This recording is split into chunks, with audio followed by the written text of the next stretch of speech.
it's a Gamercast Network.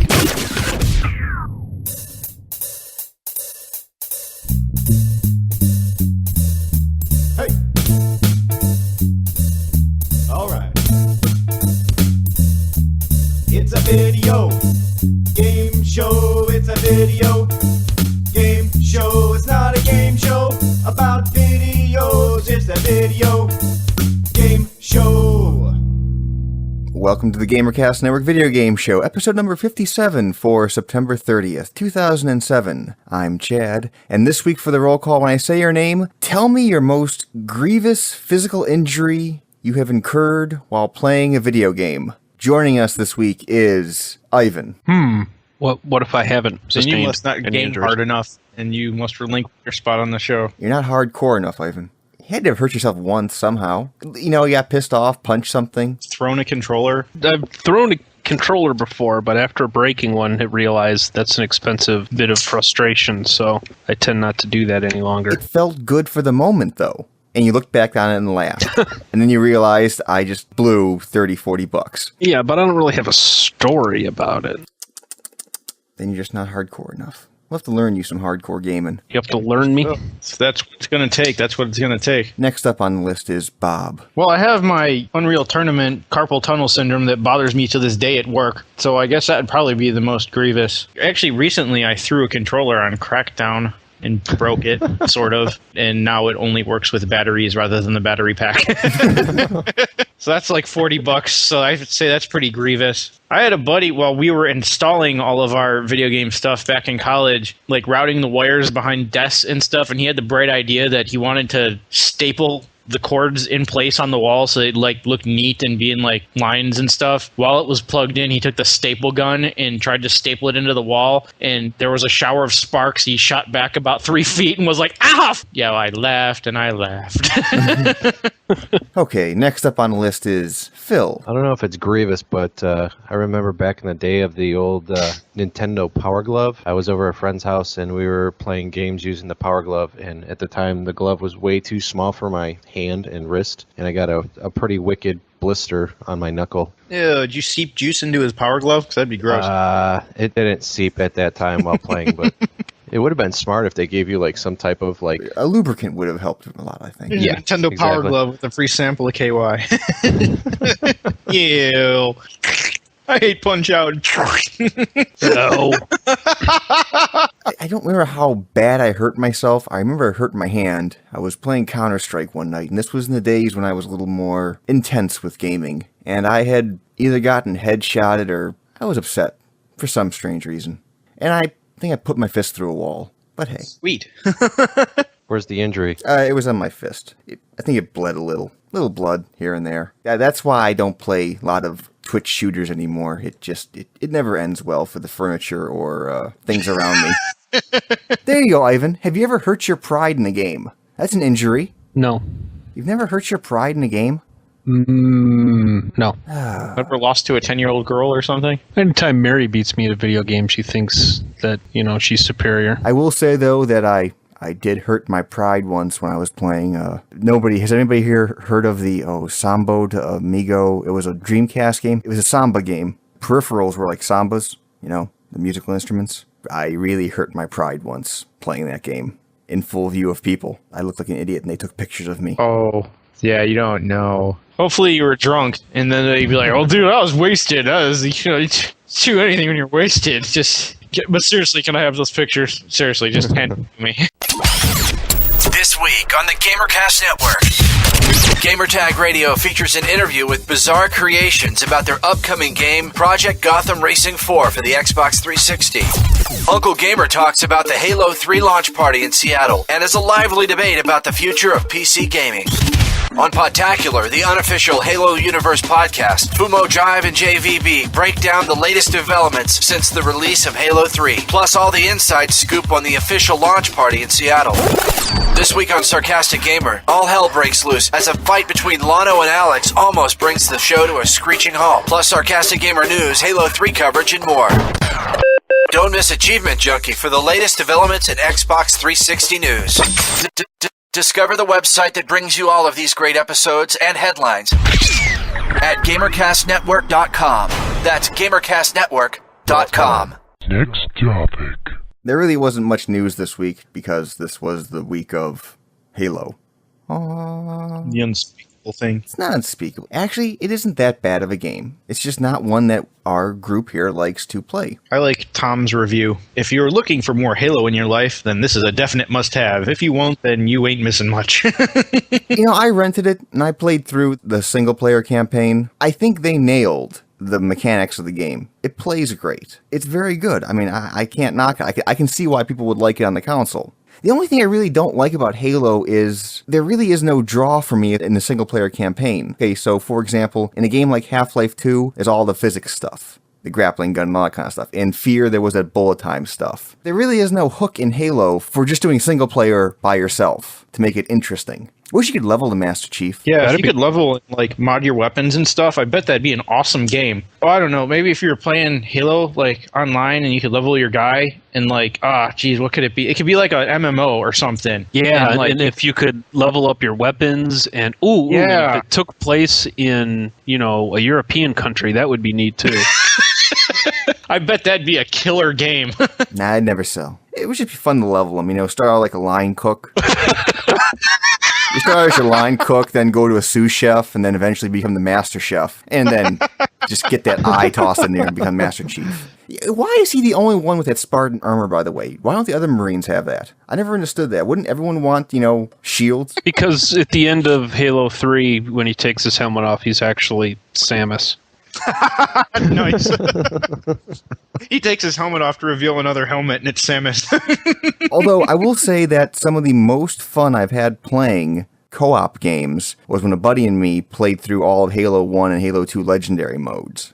But playing Halo by myself, it just wasn't that fun. So you didn't play online at all? That's what I keep hearing everybody saying. The single-player campaign is like what you said. I mean, it's adequate. It is a single-player campaign, and there's not anything flawed with it, but the real juice and meat of the game is all the multiplayer stuff and matchmaking, whatnot. It sounds like it's just really convenient. Like you can put it in, press a couple buttons, and be playing online in a multiplayer match without having to jump through 300 hoops like we normally have to do. The other two big features which are being touted here are the Forge system, which I had first thought was just a map editor, but it's more than that. It's like an online real-time map editor. You can lay out things while people are actually in the game. Oh, that's cool. And the other thing is that whole replay system. I mean, people are really digging that whole take pictures and replay and all that kind of stuff. Yeah, what is that theater thing? You can save a match and you can play it back and view it from any perspective, any angle, all that kind of stuff, and take screenshots. I'm going to wait 3 months and buy it for $20 because somebody's going to have a clearance. Actually, Halo 2 is still $30. Really? Yeah, Halo 2 at Best Buy is still $30. Yeah. Isn't it still Halo 2? I'm sure before now Halo 3 is the number one game on Xbox Live, but Halo 2 was the number one game. I mean, they were touting when Gears finally knocked it off. Obviously, lots of people like the multiplayer in Halo, and it plays well. It is fun. I mean, it's not a bad game. It's just not for us. We just can't see the love, I guess. I guess not. We're old and bitter. There's nothing you can do about that. We're like video game hipsters. Like, just because it's mainstream, we don't like it. Next topic.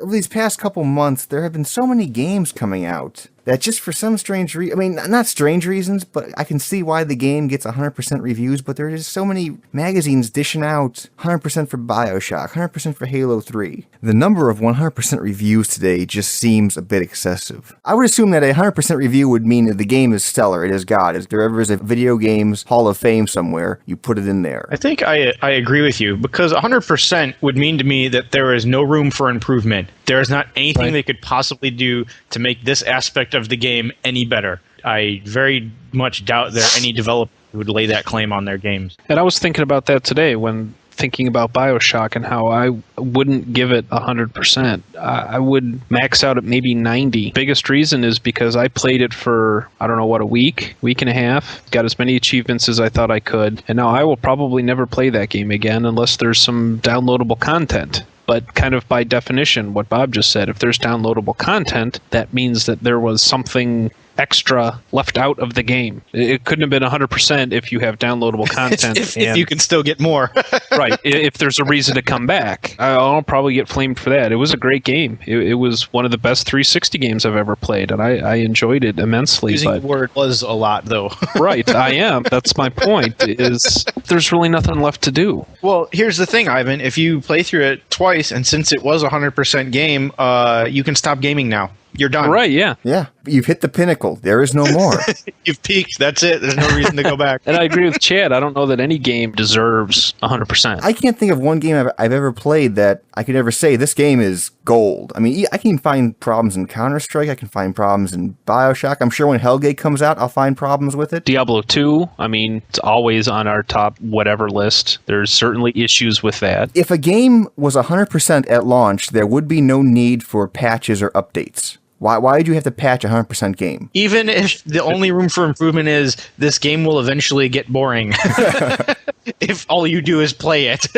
And it doesn't even mean that you have to have multiplayer. So Bioshock has no multiplayer, but it's a single-player game. It's so linear that there's really no reason to go back again. You know, like Grand Theft Auto or Oblivion. There, I'll use Oblivion because I don't hate Oblivion. Oblivion, I think, deserves a higher score because I've played that game for literally hundreds of hours, and there's no way I will play Bioshock for hundreds of hours. Is replayability a factor in the 100% score? Right, I would have to say yes. To me, it is. Replayability or just constant playability. There is a difference. So if you could play Bioshock over and over and over again and have the same experience every time, that's kind of replayability. Ongoing playability, like with Oblivion. I've played several hundred hours of Oblivion, and I could probably play at least another 100 and still find new things to do. Yeah, I hear what you're saying. You know, on a second playthrough, the only new thing for me to do in Bioshock would be to not kill that one guy. What the hell was his name? The one guy. The picture dude. Yeah, because if you kill him when you first see him later on in the game, there's stuff that you can do. You need him to be alive for. You can't get an achievement. And, you know, when there's a guy coming at me down some stairs, that's a bad guy. It's going to be Tango Down right there. Yeah, right. And it's essentially with Bioshock, if you think about it, there really is no good guys. Anybody who is physically able to be killed in that game, you know, is a bad guy. Yes. Yeah, right now I just can't seem to muster up the strength to go back and play through just to not kill that one guy. But back on track here, yeah, I can't think of a game that I've ever played that was deserving of 100%. Yeah, like I said, I mean, I think Oblivion deserves higher than Bioshock just because I can play it a lot longer, but I wouldn't even give Oblivion 100%. I mean, I had lots of issues with Oblivion, like the fact that it's essentially pointless not to be a melee character because, you know, as like an archer, you'd think that you could pick people off before they got to you. Kind of the point of a ranged combat person. Yeah. But you find somebody, you shoot them a couple of times with an arrow, and they don't die, so they just come charging at you. And when you're out in the open, you wound up running in very large circles, you know, trying to shoot this guy, which is, you know, that's not how a ranged person, you know, fights. Run, shoot! Run, shoot! Next topic. Let's put an addendum on the video game show now. If ever we rate games again, the scores we can give it are 0 through 9. So the highest possible score we can ever give a game is 90%. And that will be our perfect or whatever. Well, I like to have that reasonable. 0 in there because I do believe there are some games that don't even deserve a 1. So, absolutely. Okay, so let's continue this. What game don't you think deserves a 1? We're talking major titles here. I'm assuming nothing like, you know, not like some crap thing from Reflexive. Yeah, or Cabela's Deer Hunter or something like that. Hey, don't knock those Hunter games. They ain't that bad. No, I actually remember playing the first one. On a scale of 0 to 9, I would probably give that one a 1. I mean, it was at least playable, but I remember at least a couple games where I couldn't even get them to install. That kind of warrants a 0. Wow, I didn't like Two Worlds at all, but I don't think I could give it a 0 or a 1. Yeah, as bad as Two Worlds is, it is bad. It's still at least a 1.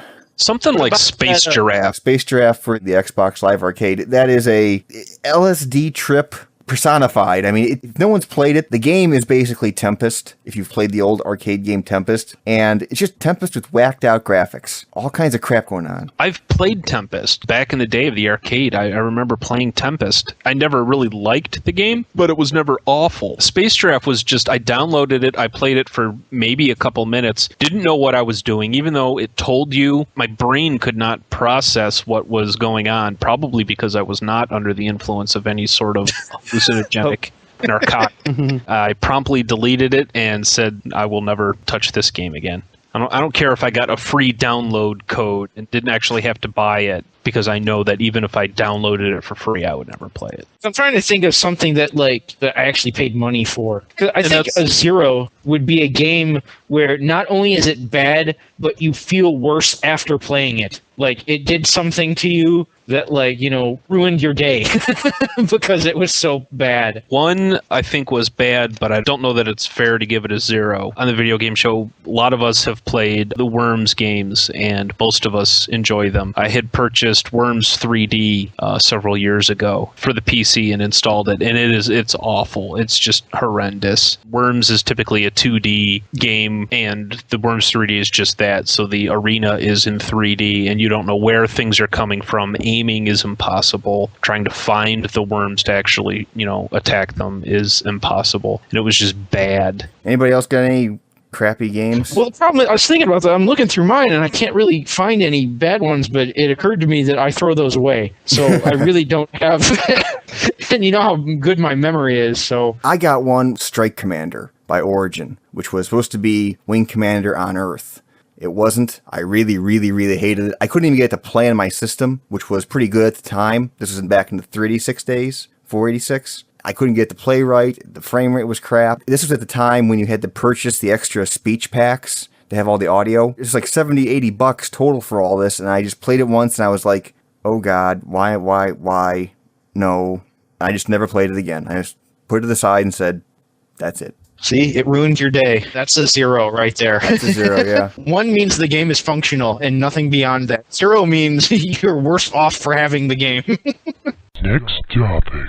So, remember a long time ago, we talked about a Chinese MMO that is enforcing males only play male characters. Males cannot play female characters. And the company's name was Aurora, and the name of the MMO was King of the World. So they actually started enforcing this policy. That's the best way to get free crap in a game, is pretend you're a girl.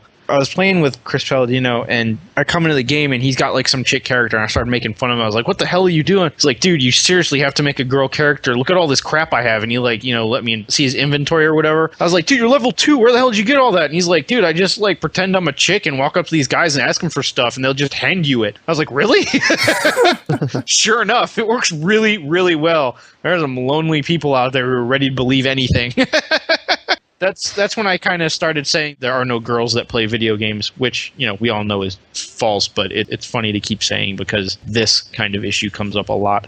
You know what? People still create female characters in World of Warcraft, and they'll create like human females or night elf females, and they'll start dancing in town, and they'll take like all their clothes off, so they're down to like underwear and like a bra, and then they'll start dancing and tell people they're dancing for tips. I don't know if people actually believe them and give them gold or whatever for it, but people still do that. With the amount of people playing WoW, I can see people giving tips, just throwing gold at somebody. If you're getting gear that doesn't do anything, like from loot cards for trading card games, I can see people just tossing loot at dancing female characters. So I guess in Hellgate, I gotta start making female characters now, huh? Well, I don't think it'll work now. It's still the beta. I don't think you have the right crowd yet. Next topic. Actually, I saw in some chat channels, there's some people that were admitting they played EverQuest. There's some people that admitted to playing World of Warcraft, and people were kind of like, oh god, great, there's people from World of Warcraft playing this game. I can't believe it. And I had to chat, not everybody that plays WoW is like elitist snobs, so, I don't appreciate you saying that. With the subscription rate of World of Warcraft, I doubt there are very many people out there who haven't played World of Warcraft, except for Ivan. Yes, Ivan. We know you haven't played World of Warcraft. Nope. Never even seen it. Actually, Hellgate London to me is, I don't want to say the perfect game. It's perfect in the sense that I decided long ago that with my video game ADD, I don't like subscription-based models where you have to pay every month. Because even the games that we said, we will play this game forever. When City of Heroes came out, we thought there's nothing more perfect than a video game based on superheroes and having superpowers. And we all thought we will play this game forever and ever and ever. And we played for a few months and then I quit playing. Obviously, the good thing with Hellgate London is I'll try it with the paying monthly, and then when I get tired of playing it, I'll just demote myself to a free-based guy and come back later if I decide to. I like the idea that, a game can potentially never have an end by constantly releasing new maps, new areas, new items. I like that whole idea, and that's actually one of the reasons why we thought Guild Wars was going to be super awesome. There was no monthly fee, but it was an MMO with the promise of a constant stream of updates, which they've been doing. It's just unfortunate that its main focus was a PvP game. Well, to be fair, Spate on our forum said that with some of the latest updates to Guild Wars, it has turned more into PvE. Yeah. But then again, it's still so late in the game of Guild Wars. No, we're probably not going to go back to it. I'll try Guild Wars 2 when that comes out, but I don't see myself looking at Guild Wars right now. That and having paid my $15 for a month's worth of City of Heroes while I was going to be waiting for the beta, and then after playing Hellgate and trying to play City of Heroes again, the pace of the games is so different, and there's so much more going on that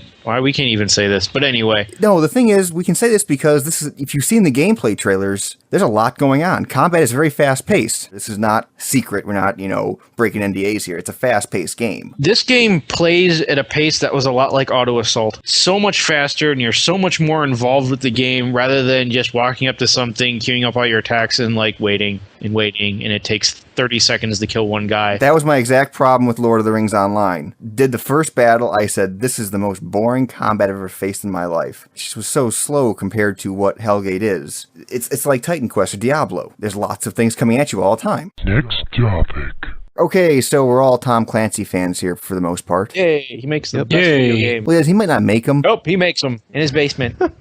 With matchsticks and Elmer's glue. Yes, he has made many fine games such as Rainbow Six, Ghost Recon, and some strategy ones like the upcoming End War. But right now, he is making a new game. He's making Tom Clancy's Air Combat. Well, that name makes way too much sense. That's not like some random words and numbers linked together. That's supposed to be code word for something else. It's going to fail. It needs to be like Tom Clancy's Lavender Squad or something, and it just ends up being like some kick-ass special forces bomber pilots or something like that. But yeah, we need Tom Clancy's Lavender Squad, not Air Combat. It just won't sell. Yeah, this is from Ubisoft's Bucharest Studios. Well, these guys did Xbox 360 game called Blazing Angels. It's a PlayStation 3 game as well. Is it wrong here just to start tossing his name on new things like that? Hey, you know what? If you can get money for it, good for him. I know he's done some non-fiction books that cover, aircraft stuff, but I don't normally associate, when you say a Tom Clancy game, I assume Rainbow Six. Flight simulators don't jump to mind. Oh. Good for him making money. I probably won't buy it because I've never been really a big fan of plane games. Because they're plain? Ha! They're plain. Yeah. Oh, God, shoot me now. Next topic. Boll. Everyone's favorite Boll. Ooh. I can't understand this story at all. I tried to wrap my head around this story. So there's a game developer out there called 1988. So they're making a game for the Wii called Zombie Massacre. And in this game, they're calling it a cross between Crazy Taxi and House of the Dead. So it's a 4-player cooperative game. And I guess someone's using the Wii things to drive the car around. And the other guys have guns. They're doing the Wiimote zapper stuff to shoot the zombies on the screen. And I guess the goal of the game is you're trying to eliminate the zombies in this town. So what you're doing is you're taking your car, driving to the center of a town, dropping off a nuclear weapon because, hey, you have one, arming it, and then running out of town, and then blowing up all the zombies. We can't drop this bomb from a plane because zombies took over all the airplanes and they're flying around. I don't know. I'm just wanted to throw that out there. When you make a game called Zombie Massacre and your company's name is 1988, don't use logic at that point. You're right. So, the guy who is the producer of this game, Ben Croton, he wants to make this game into a movie. He feels that this concept can be easily made into a film. So who does he want to make this game? He actually wants Boll to make this game. Here is his quote. "We started talking about attempting to pursue a film based on the game further, and Boll was the first and only name to come up because of his extensive experience in working with video game properties." Boy, I don't know that I would call it experience. Extensive or video game properties or a director. Well, apparently they said yes. Of course he did. Of course he did. Yeah, now we know we have our lofty Transformers $150 million budgets here. This film is being shot on a $6 million budget. $6 million budget. Six. Not 60, 6. I thought of that when you said, he thinks this would make a great movie, and could this be made into a movie? And yes, most things can be made into a movie for about $20, actually, as long as you have enough for... Actually, not that. As long as you own the camcorder, you can make a movie. Who knows? But there you go. Boll he's excited about it. He wants to not make it like the campy horror which was House of the Dead. He wants to make it more of a movie like 28 Days Later. Did anybody see that? House of the Dead? Yeah. No. The thing is, in House of the Dead, I do remember the fact that in some scenes, they interspliced footage from the game. Awesome. Sure, it was seamless. Oh, yes. You couldn't tell. It was probably... I thought it was all real. You mean those polygons weren't real? Damn. Boll, who knows? Recently, last week, Blood Rain 2 came out straight to video. Apparently it sold well enough to warrant a Blood Rain 3. I know Keith has seen Blood Rain. I know he talks harshly of it. Blood Rain's set in like the 1800s, but that has nothing to do with the Blood Rain game. The Blood Rain game is like World War II fighting Nazis. You're a chick vampire fighting Nazis. How can you make a movie based on that concept and not include the Nazis you're fighting? It's like, that's sacrilegious. That's what you do in game movies. You fight Nazis. Next topic. There were some Second Life stories, but there's nothing interesting. It was just that Newt Gingrich went into Second Life. Newt. One of these political things, to expound to the Second Life denizens about things that happen in the real world. That's really not a crowd you want to be appealing to. They're like, let's take you for a tour of Second Life. First, let's go to this workshop where they make unicorns. And then the other story was, I guess, in Japan, head of the marketing company Transcosmos, his name is Kunimasa Hamaoka. He wants to create a Japanese version of Second Life called Meet Me. Is meat spelled with an A? So it's like everybody has an avatar made out of short ribs. Choose your avatar. Oh, I want to be centered loin. No, unfortunately, it's meat as in meet and greet. That kind of meat. I want a video game where everybody's a meat. He doesn't feel Japanese citizens would like Second Life because it really is just a bastion of porn. And he wants to make a virtual world that is pornography-free, orderly, and safe for kids. Good luck. Are you going to still let people type? He wants to have the same things that Second Life has, make your own houses, include your own content, but he wants it more moderated. So you're not seeing pink things. Body parts. Body parts, yes. He wants the total freedom found in Second Life. However, he feels that Second Life requires too much individual responsibility, and that's why it wouldn't work there. He thinks that Second Life is very American, and almost everything is okay in Second Life, including evil. I love it.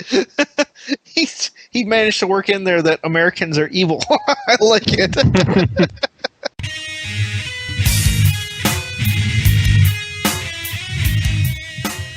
There you go. That was Video Game Show episode number 57 for Sunday, September 30th, 2007. Any ham sandwiches for anyone in the world. Or Shattered Dream Pies. Speak up now. Oh, come on, people. You gotta give one at least. I kind of have a Shattered Dream Pie. I was on Xbox Live last weekend, and Deadpool was telling me that his dad had a copy of Halo 3 that he purchased prior to launch date, and he was pretty much taunting Deadpool. He's like, yeah, you're not getting it until the actual Tuesday it releases. So, for 2-3 days, he was, freaking out. He's like, where is my Halo 3? Where's my Halo 3? So, Shattered Dream Pie to him. Hey, no one else has this game but me, and, you can't have it. So, I'm going to put it in this shelf right here. Yeah, a Shattered Dream Pie right there. I guess no ham sandwiches this week, apart from all the Halo players. Keep having fun out there, Halo guys. Don't forget to eat. Yeah, don't be no video game deaths here. That's eat. eating is good, and you should eat ham. Ham. Ham. Okay, and finally, we're going to honor the Halo 3 launch with a Lord of the Rings PC game giveaway. All you have to do is submit an audio question to us at our voicemail at 320-300-GAME. That is a standard long-distance call, and all normal fees apply. Or Skype us at Video Game Show. The best audio question will receive a copy of the collector's edition of the PC game Lord of the Rings Battle for Middle-earth 2. And when you leave your question, be sure you leave us a way to contact you. And for a little preview of next week's episode, be sure to check in for a big announcement about a new Microsoft Xbox MVP amongst the Video Game Show crew. And finally, send your feedback to the mailbag at mailbag@videogameshow.org. I guess that's a wrap. Good night.